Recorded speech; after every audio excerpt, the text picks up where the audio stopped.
You can have your Main event of the evening. ready to race to you. These days are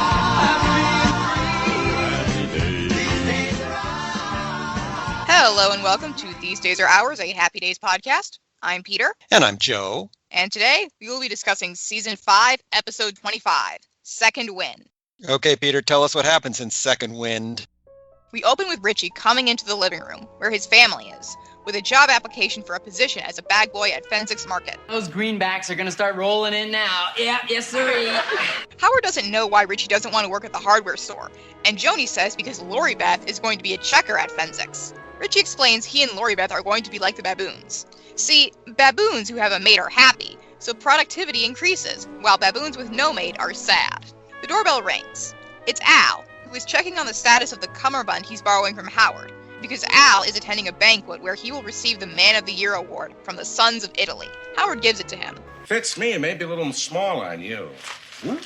Perfect. Richie asks who Al's date to the banquet is going to be. Al says he's so busy he hadn't thought about it.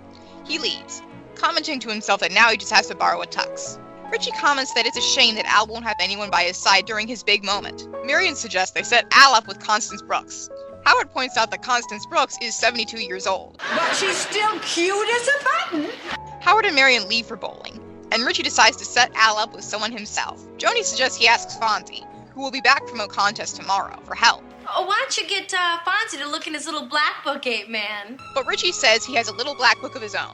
Said book consists of the phone numbers for the Milwaukee Journal, the cleaners, and Richie's parents. The next day at Arnold's, Richie tries to talk with a busy Al and meets up with Ralph and Potsy, who have taken summer jobs at the docks and are already dressing like cartoon dock workers and carrying hooks. We're gonna be real men. Hard guys. After Richie turns down their offer to get him a job at the docks, they go outside to spit in the gutter and swear, or just swear, since it's raining. Fonzie comes inside with his bike, much to Al's consternation. What if the health inspector comes by? Fonzie assures Al he won't leave him in the rain, and Al goes back to work.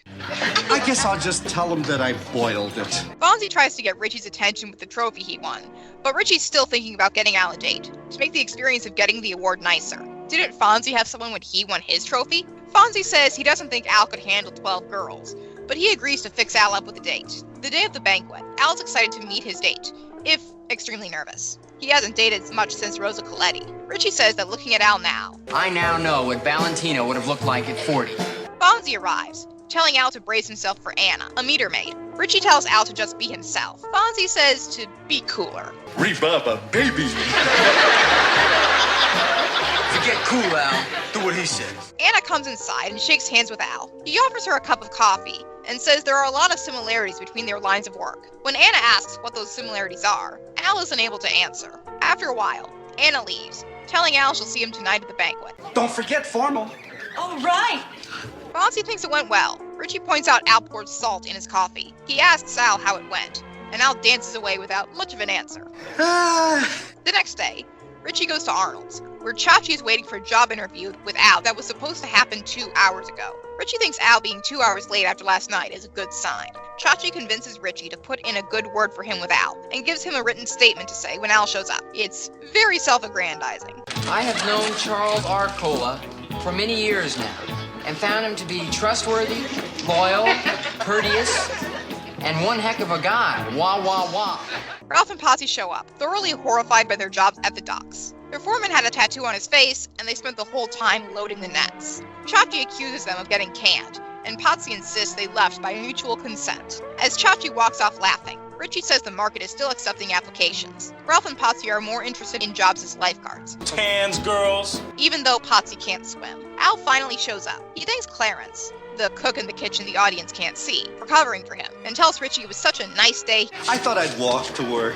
Last night was one of the best of Al's life. After the banquet, they came back to Arnold's, alone, and made cookies. That's not a euphemism, they actually baked cookies. Tonight, they're having dinner at Al's place. That evening, Al, strumming a guitar and with a rose in his mouth,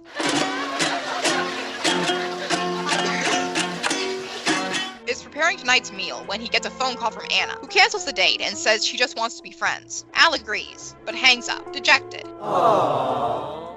At the Cunningham house, Richie is bagging groceries as Joni times him. Fonzie comes inside, looking upset, and reveals Anna dumped Al. It was Dump-a-Mundo. Howard says Richie and Fonzie should have left well enough alone, but they disagree and decide to go talk to Al. Marion convinces Howard to go with them. After all, Howard's been stood up more than anyone, and Al could use someone his own age to talk to. Come on, we'll take the DeSoto. Oh, wait a minute, Mr. C. I feel bad enough as it is. Al is cooking in his apartment when Richie, Fonzie, and Howard show up, claiming to have just been driving by. Seeing the spaghetti sauce he's making, they offer to stick around so none of it goes to waste. But Al says it's not going to waste. Richie apologizes for meddling, but Al says he was right. And as a matter of fact, Al has company tonight. Howard has Richie and Fonzie go outside so he can talk to Al alone. Al sits Howard down and starts to tell the story of Rosa Coletti, who eloped with someone else. It was 1934. Was it 35? It was 35, Al. Since then, he hasn't dated much. Until last night. The award was nice, but being with Anna was the best night of his life. This one didn't work out, but maybe the next one will. Howard says he has a Rosa Coletti in his life too. Frances Drake, no relation. As he starts to tell the story, Al offers to listen to Howard tomorrow, because he's having dinner with Mona Glickstein, little old lady upstairs whose garbage he's been taking out. He meant to ask her out sooner, but he'd been too shy until now. The next time Richie goes to Arnold's, Chachi has indeed been hired as assistant manager. As Richie sits down at a dirty table, Yo, get out here! We got dirty tables! Chachi calls for two busboys, none other than Ralph and Popsy. Thank you so much, Peter. That was Second Wind, which first aired back on May 16th, 1978. That night, Happy Days was the lead into the famous Flash Forward episode of Laverne and Shirley, in which Laverne still dreams of being unmarried in her 80s. Now, come here. Put your glasses on. I want to talk to you. I don't like to wear my glasses. They make me look old. We are old. Speak for yourself, sister. CBS was airing It's a Mad, Mad, Mad, Mad World, the all-star comedy with Milton Berle, Spencer Tracy, and many, many more. And NBC was running The Lincoln Conspiracy, a 1977 film dramatizing the assassination of Abraham Lincoln. The motion picture you are about to see will shock you, because the true story of President Lincoln's assassination cannot be found in any history book. It is a story of corruption, treachery, and cover-up. It is a story every American has the right to know. Bradford Dillman played John Wilkes Booth in that one. So, Peter, of those three choices, what are you watching? I gotta go with the Abraham Lincoln one. I am very curious about what someone called Bradford Dillman looks like. I'm going to have to watch The Lincoln Conspiracy, too. I got to say that title inflamed my imagination, and I had to know more. Second Wind was directed by the one and only Jerry Paris, and it was written by Brian Levant. The last of Brian's episodes that we covered was Our Gang. Again, Brian was a longtime writer on Happy Days who went on to be a major Hollywood producer-director specializing in family films. And as for guest stars this week, we have Seema Wilder as Anna. Seema is uncredited. She was the wife of Bill Idelson, who wrote and acted on Happy Days and a lot of other sitcoms, including The Dick Van Dyke Show. In fact, Seema was best friends with Anne Morgan Gilbert, who played Jerry Paris's wife on The Dick Van Dyke Show. As for Seema herself, her other credits include Will and Grace, Kaplan's Corner, and a 2017 film called The Eternal Road. So, Peter, what did you think of Seema Wilder as Anna? Most of what she got to do in this episode, like baking cookies with Al and breaking up with him and just wanting to be friends, happened off screen. But I did like that we got to see her at all, and I thought that she did come across as a very charming person. And I thought it was a nice touch that she showed up to meet Al for the first time, still in her meter maid uniform. Yeah, I thought that Seema Wilder did a nice job with a pretty limited role. As for songs this week, we have Has Anybody Seen My Gal, performed by Al Molinaro. 5'2", eyes are blue. Oh, what those 5 feet can do. Anybody seen my gal? He performs both a happy version and a sad version. It was a popular song in the 1920s, though the original authorship is disputed. The earliest recording goes back to 1925 in a group called the California Ramblers. 5'2", eyes of blue, but oh, what those 5 foot could do. Has anybody seen my girl? Any thoughts on Has Anybody Seen My Gal? I think Al Molinaro has a pretty nice voice. I thought it was pretty good. There was a lot of replacement music in my copy of the episode. Basically, all the music at Arnold's was just replacement music from one end to the other. The last song in the episode was Summertime, Summertime by the Jamies. It's summertime, summertime, summertime. I mostly know it because Sha Na Na did a cover of it once. Say goodbye to a dull school day. So come on and change your ways. It's summertime. I would have been thrilled to have Summertime on Happy Days, but no, it was just fake replacement music. As for cultural and historical references, a second wind is a phenomenon in long-distance running and other sports in which an exhausted athlete suddenly finds the strength to keep going. If at first you don't succeed, don't despair, 'cause all you need is a second wind, and it's blowing in with a second chance for love.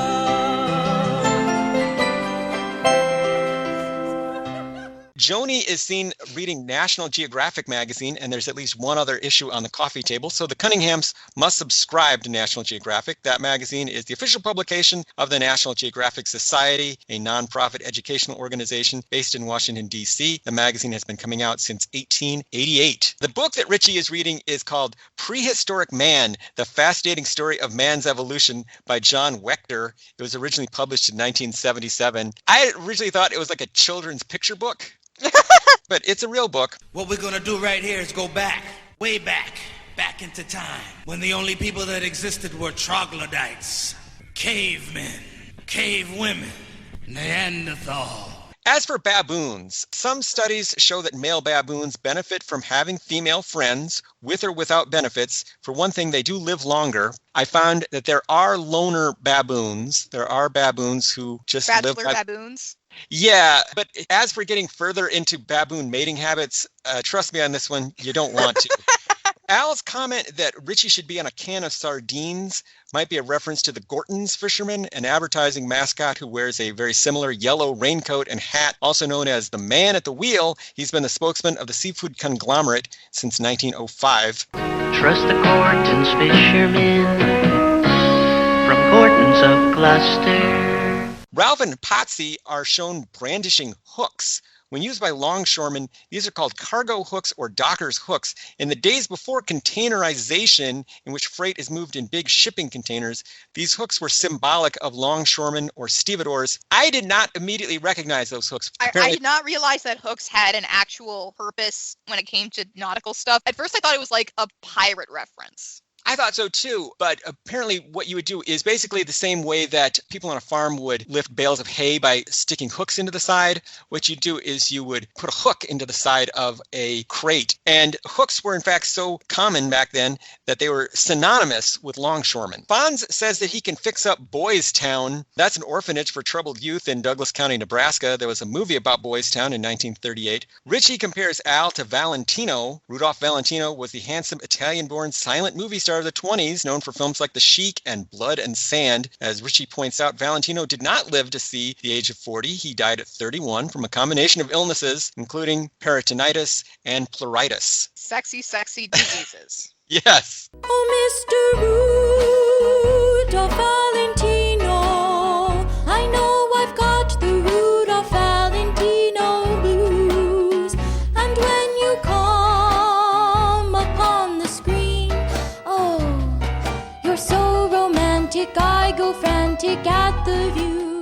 Al compares himself to Gable. Clark Gable was one of the definitive leading men in Hollywood history, headlining movies from the 30s to the early 60s. His biggest hits include Gone with the Wind, Red Dust, and It Happened One Night. He outlived Valentino, eventually reaching the age of 59. Since he died in November 1960, I'm not sure if he's supposed to be alive at the time of this story or not. Also, allegedly, Clark Gable date raped Loretta Young. I had not heard that one. Al says, "What's it all about, Alfred?" What's it all about, Alfred? This is a reference to the title song from the 1966 film Alfie, starring Michael Caine, written by Burt Bacharach and Hal David. That song was a hit in the UK for Cilla Black and in the US for Dionne Warwick. What's it all about, Alfie? Caine's character in the film is a notorious womanizer. Al actually does a quick impression of the aforementioned Clark Gable. He says, "Frankly, my dear, I don't give a darn." That's a Baudelarized version of Gable's famous line from Gone with the Wind. Frankly, my dear, I don't give a damn. That line barely got by the censors in 1939. Their suggested replacement was, "Frankly, my dear, I don't care."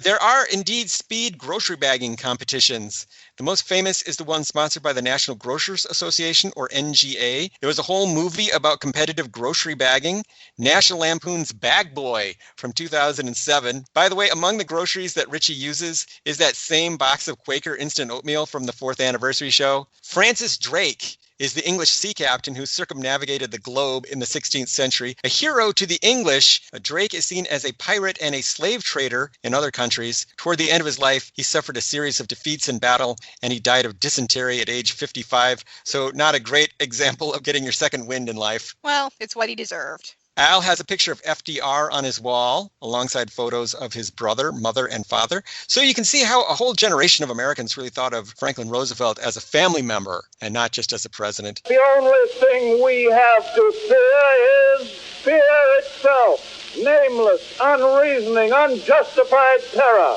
Other observations, I really like the rain that persists throughout this episode. It lends atmosphere to the whole proceedings. I used to complain about Happy Days never having weather, and season 5 has been just the season of weather, and I really like that. There's no real plot reason for it to be raining all the time, but it just is. Because that's how the rain is. It just happens on its own schedule. So yeah, it's a nice touch. And we get to see Richie in a raincoat. Howard seems a little uneasy about Richie and Lori Beth working together at Fenwick's Market. Where is this coming from? Because up to now, they've been real cool with Lori Beth. And then the idea that Richie and Lori Beth are going to be working together sends Howard into a tizzy. What's going on there, you think? Maybe he's offended that Richie would rather be like the baboons with his girlfriend than work at the family business. Or maybe he's just worried that Richie will be so busy being like the baboons with Lori Beth that he'll neglect his job and get fired. And that would be embarrassing for him. Those are some good theories. Chachi does that thing where he puts his head on someone's shoulder when asking Richie for a favor. So I guess this was just a thing that Chachi does. I guess.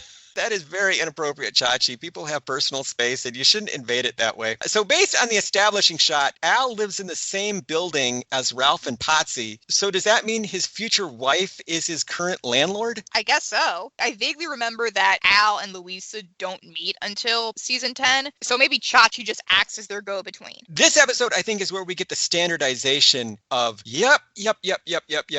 It's Al's world-weary acceptance of his lot in life. He does it twice in this episode.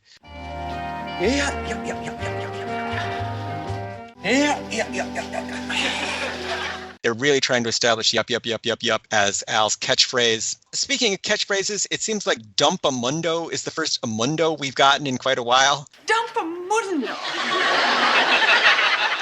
Just exactly what does that mean? Did I miss the amundos? I think so. I missed the amundos a little bit. Happy Days is now officially overusing that stock shot of the kids giving a push start to a car in the Arnold's parking lot. This is at least the 4th time. Come on, use something else. So, Peter, were there any outstanding Happy Days fashions this week? I gotta give the nod to Ralph and Potsy's dock worker costumes. Just imagine what a dock worker looks like, and you've got a pretty good approximation of how they're dressed. They're wearing the heavy coats and the little hats, and they're carrying longshoreman's hooks, like we mentioned. It's both very amusing and also kind of a vibe, because they're trying to be these uber masculine man's men, like they imagine all dock workers to be like. And then later on, they realize that they are incredibly bad at it and not cut out for it at all. I relate to that. They did look very, very cool in those dock worker outfits. And then we get the great contrast of them dressed up as busboys at the end of the episode. So, Peter, I will ask that age-old, timeless question. Was this episode any good? Absolutely. This is our first Al-centric episode, and it's a really good one. So far, what we've gotten of Al's personality is that he's a bit of a sad sack, a bit of a pushover, but at the same time, he's a very sweet man. And this episode really lets him shine on that front. This was one of my favorite episodes of the season. I love Second Wind. I just was delighted to get a whole story about Al. And Al Molinaro just comes through loud and clear in this episode. I think Al does a fantastic job portraying this sort of lovable sad sack character with that very expressive face that he has. It's a wonderful face. And I really wanted to try some of that spaghetti that he was making. That actually sounded pretty good. And this episode also has one of the things that Gary Marshall absolutely loves, which is a Murphy bed, one of those beds that folds up into the wall. He will never stop finding those funny. I do like the implication that Al and Mona Glickstein are, who knows? Something might happen there between them. And you get the cute little details of Al portraying all the other members of his family in the pictures on the wall. And I wondered if they actually made Al Molinaro dress up for that, or if they just kind of like... They just used the 1970s equivalent of Photoshop? Yeah, because you could. I mean, there were airbrushing techniques that you could use to fake photographs back then. Not as good as we have now.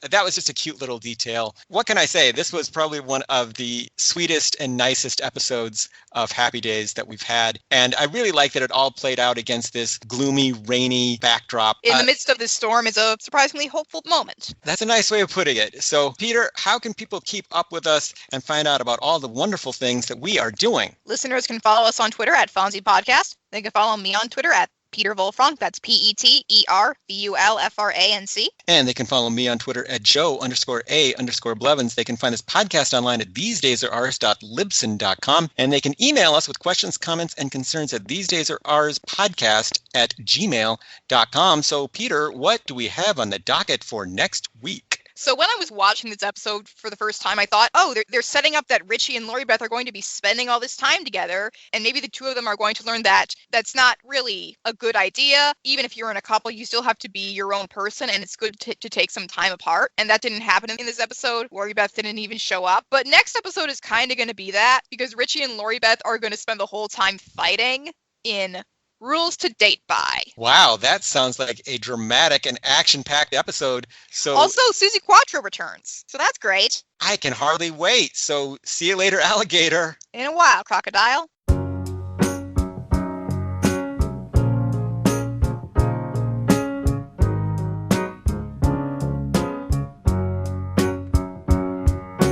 In a little while from now, if I'm not feeling any less sour, I promise myself to treat myself and visit a nearby tower.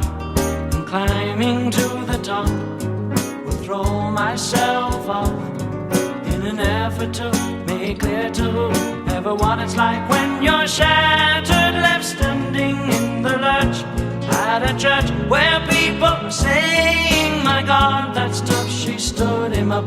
No point in us remaining. We may as well go home.